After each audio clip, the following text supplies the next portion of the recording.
Hi, I'm Dave Green, and this is Crash Course World History. Today we'll be discussing wine, the most elegant and classy of the drinks.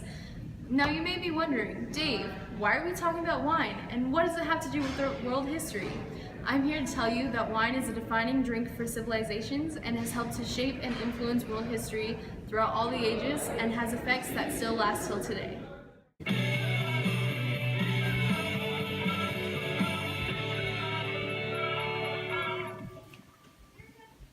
Fermented beverages have been preferred over water throughout history because they are far safer and they provide psychotropic effects. And since more healthy individuals used alcohol and had greater reproductive success, then alcohol was generally considered to be a good thing. Throughout history, many fermented beverages have been iconic, and today we will be talking about the drink that defined the classical age in Mediterranean history, wine. Wine was most remembered in Greece and Rome because they had many ceremonies that used and celebrated wine, and they had a god for it, Dionysus. But wine was invented a lot before Rome and Greece even began. It has been found from archaeological sites in Haji Firuz and other digs throughout Mesopotamia. Mr. Green, how did pots tell you that civilizations used wine? Well, me from the past. You see, the pots were not only ideal for wine storage, but they contained a red residue that tells archaeologists that wine was stored in them. Now stop whining. Wine then spread through the Greece area to Egypt, where many pharaohs are recorded drinking wine from obelisks and other containers, and we see evidence of this in hieroglyphics. However, wine was not frequently used in these areas at this time because it was difficult to cultivate due to the climate, and it was difficult to store also due to the climate. And inefficient agriculture techniques made it hard to grow.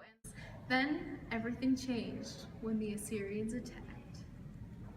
Well, not exactly. The king of Assyria, Ashurnasirpal, actually threw one of the biggest parties ever. It went on for 10 days, and the official records attest that over 69,000 people were served. They were served a variety of food from cattle, fish, and gazelles to eggs and other birds.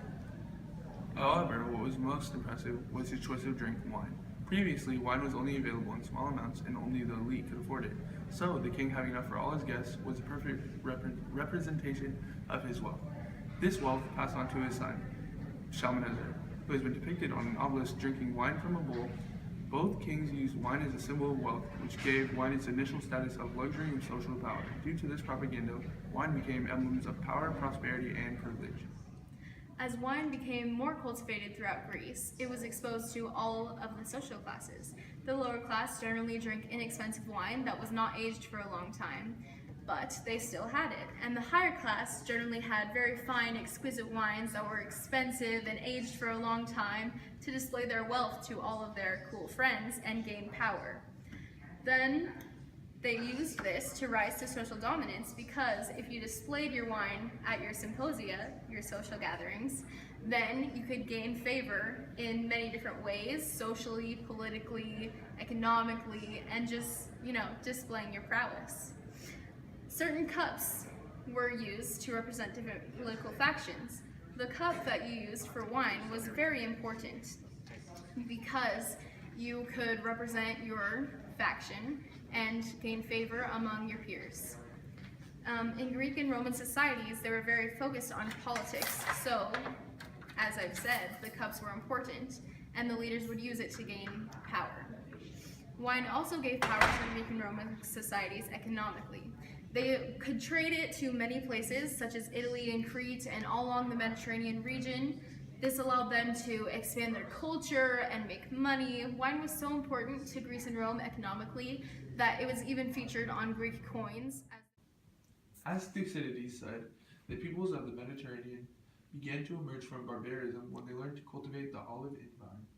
Thucydides was a well-known Athenian chronicler. His quote reflects how wine influenced Greek culture and thought enough to affect their history.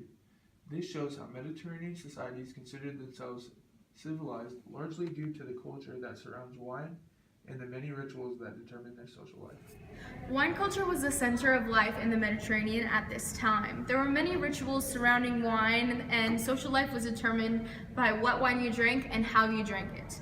These wine rituals begin with the Greeks. In Greece, it was considered taboo if you drank wine without mixing it with water first, because everyone knows if you don't mix wine with water, it makes you undignified and uncontrolled.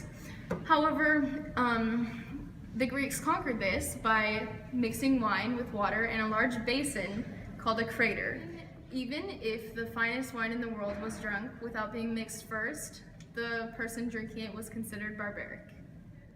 The only exceptions to this rule are Dionysus or Bacchus, the gods of wine in Greece and Rome.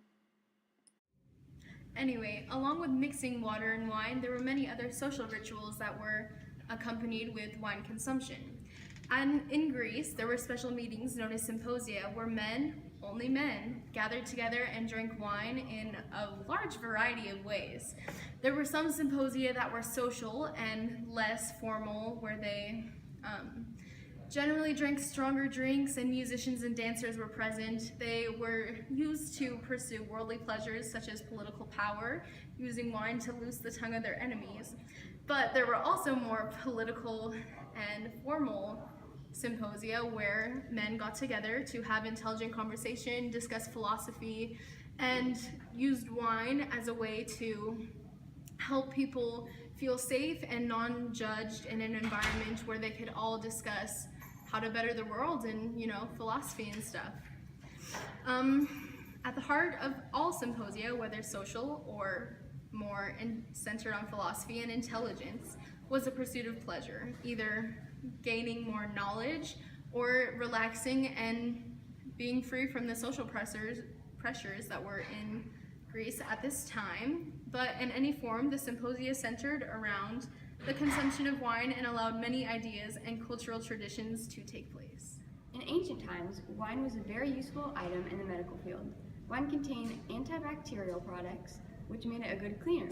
Especially in ancient culture where water was often contaminated, wine could be counted on as a safer alternative to use. Along with cleansing water, wine was used as a medicine.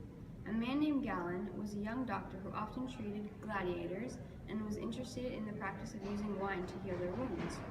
And when the emperor was sick, Galen prescribed him wine-based treatments. However, since the drink had hot and dry properties, it was believed that it could only be effective in the treatment of cold and wet illnesses. He would make sure to use the finest wines for the emperor, which meant that it was an expensive remedy. And now it's time for our open letter.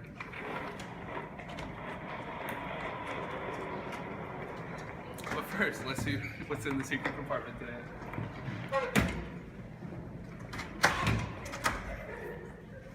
Oh, wine.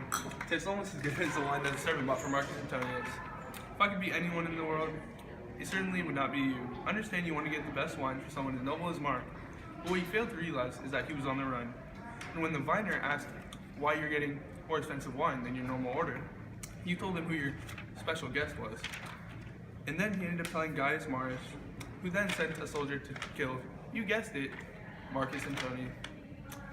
Best wishes, Dave Green. The influence of wine in medicine and culture was not only felt in Greece and Rome. Wine influence spread throughout the Mediterranean due to trade.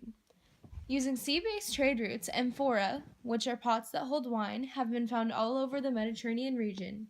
Wine was exported from Greece to France in the west, Egypt in the south, the Crimean Peninsula in the east, to the Danube region in the north, and to all the societies in between.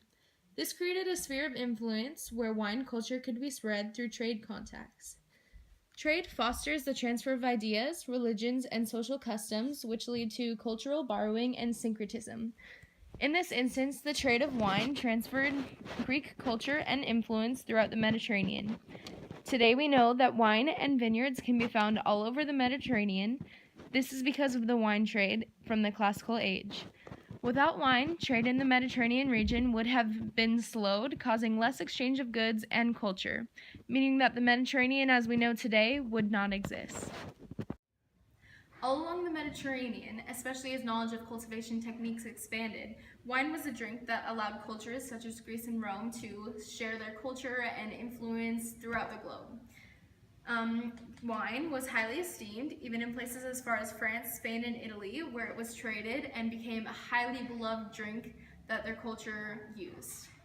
Wine also had uses in the medical field at this time and had a great sphere of influence, especially in the Mediterranean region.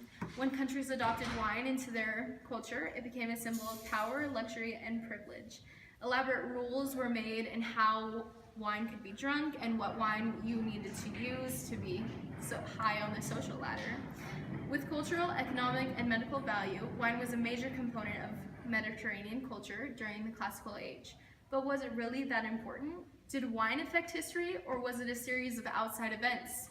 That's for you to decide. Thanks for watching. See you next time on Crash Course World History.